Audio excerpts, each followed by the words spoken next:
Pernyataan Presiden Prabowo Subianto dalam Forum Indonesia Economic Outlook di Danantara yang menyebut korupsi dana desa sebagai indikator bahwa dana banyak tidak sampai ke warga patut diuji secara kritis. Dalam kebijakan publik, kesimpulan tidak cukup dibangun dari kesan, tetapi harus ditopang perbandingan data yang proporsional. Data Indonesia Corruption Watch menunjukkan bahwa korupsi di Indonesia bersifat lintas sektor. Sepanjang 2024, total potensi kerugian negara akibat korupsi mencapai sekitar 2,00 triliun.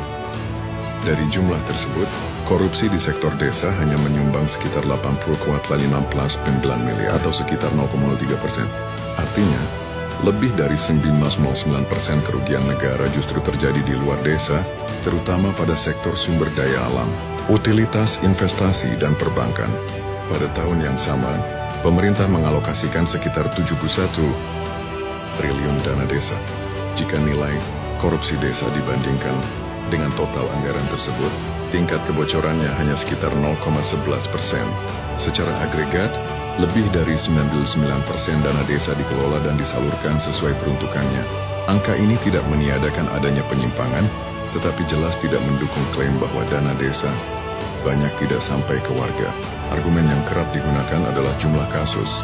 Dari 394 kasus korupsi yang ditangani aparat pada tahun 2024, 7 diantaranya terjadi di desa. Namun angka absolut ini menyesatkan jika dilepaskan dari konteks. Indonesia memiliki lebih dari 75.000 desa, menjadikan kepala desa sebagai jabatan publik dengan populasi terbesar. Jika dihitung proporsional, hanya sekitar 0,1% kepala desa yang terlibat kasus korupsi, artinya 99% lainnya tidak. Menjadikan desa sebagai simbol utama korupsi nasional bukan hanya keliru secara statistik, tetapi juga berisiko mengalihkan perhatian dari sumber kebocoran negara yang sesungguhnya. Dalam perumusan kebijakan, angka seharusnya menjadi alat klarifikasi, bukan legitimasi prasangka. Desa membutuhkan pengawasan, tetapi juga keadilan dalam cara negara membaca dan menyampaikan data.